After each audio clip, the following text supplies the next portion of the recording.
Soins gratuits pour les femmes enceintes et les enfants, éducation des populations, formation des personnels soignants, réhabilitation et équipement des centres de santé et des hôpitaux, le programme de Médecins du Monde au Laos vise bien sûr l'amélioration instantanée de la situation sanitaire, mais centré sur les femmes, il participe aussi de leur chemin vers l'émancipation, vers leur droit à décider. Aujourd'hui, clairement, le projet, il permet vraiment aux femmes d'avoir accès aux soins, d'accoucher dans de bonnes conditions et d'avoir des enfants en bonne santé. C'est déjà très important. Ensuite, à travers tout le travail d'éducation à la santé qu'on fait, on parle énormément du planning familial, de l'accès à la contraception qui est encouragé par le gouvernement et plutôt bien pratiqué ici au Laos. On fait prendre conscience aux femmes qu'elles ont le droit de choisir leur maternité, de choisir d'avoir ou pas un enfant. En tous les cas, ça se discute avec la famille, avec le mari et ça peut se programmer.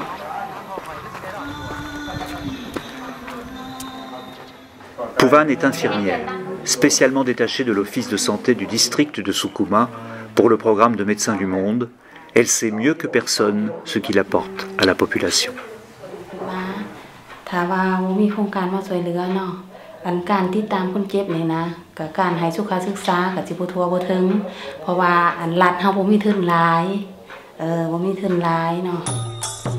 Hier soir, quand le soleil jetait ses derniers feux sur le Mékong, Suwan a ressenti les contractions qui annonçaient l'arrivée de son 4e enfant.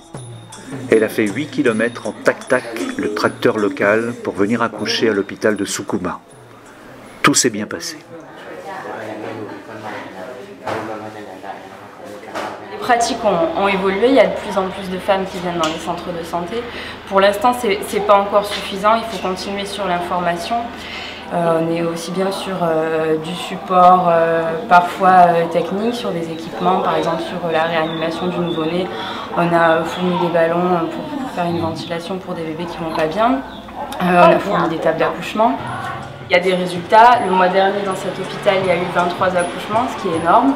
Dans certains centres de santé, il n'y avait pas eu d'accouchement depuis 2-3 ans. Et maintenant, il y en a un par mois. C'est des petits pas, mais... 2 ans après l'ouverture du programme, le bilan est encourageant mais fragile, voire réversible s'il devait s'arrêter l'an prochain comme prévu.